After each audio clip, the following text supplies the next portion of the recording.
It's been less than 100 years since Marconi first sent messages by wireless, and that was in 1896. Since then, amateur radio has grown to become an established institution with over 250,000 trained communicators. This contraption is aptly called a spark gap transmitter and is the first type used by amateurs. Amateur radio has come a long way from this rather primitive beginning. During World War I, ham operators suspended operations, and over 4,000 of them volunteered for services with the Signal Corps as technicians and as operators.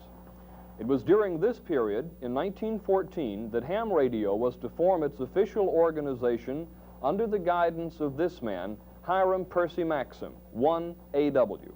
Maxim founded the American Radio Relay League.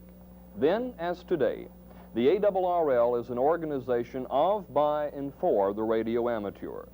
In 1923, the first transatlantic communication was made. My guest today is Mr. Walker Coffey, a longtime resident of Oxford who became interested in amateur radio that same year, 1923. Mr. Coffey, by the way, is probably better known to his friends as W5NCB. Mr. Coffey, welcome. What was amateur radio like back in 1923? Back in 1923, Mr. Lacy, amateur radio, the range of it was 200, 300, 400 miles, and today the range is worldwide. So through technical improvements, the amateur radio has come up to where it is today, one of the outstanding communications media in the world. It was pretty primitive, though, back in 23. It was very primitive. All of the transmitting and receiving equipment had to be hand-built. Mm-hmm. And you had to learn how to do it first, and then you had to have the skill to build a transmitter and receiver. How did you get interested in amateur radio? I got interested in amateur radio through the influence of Dr. J.C. Kennan, formerly professor of physics here at Ole Miss.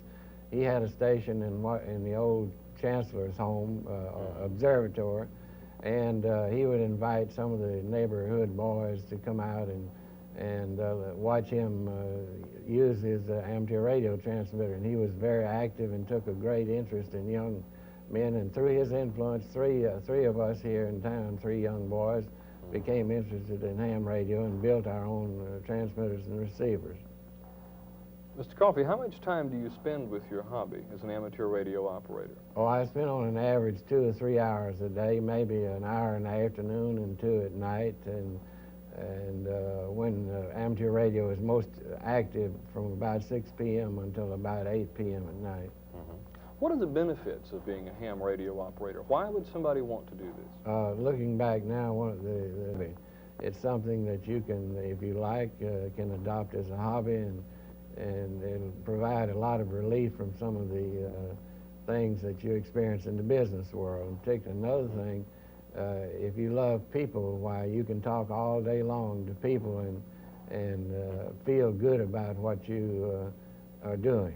You talk all over the country, is that right? Yes, I talk all over the world. All over the world? My station has as much power as the one here in Oxford, and I can talk with any country in the world almost any time I want to.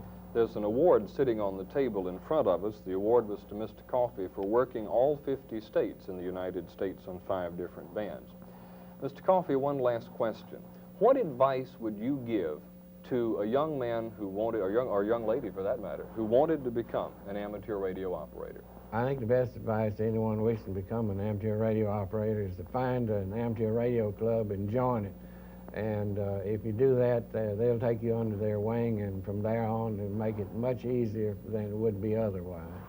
Our thanks to W5NCB, Walker Coffey of Oxford, a real old-timer in the ranks of Mississippi amateur radio.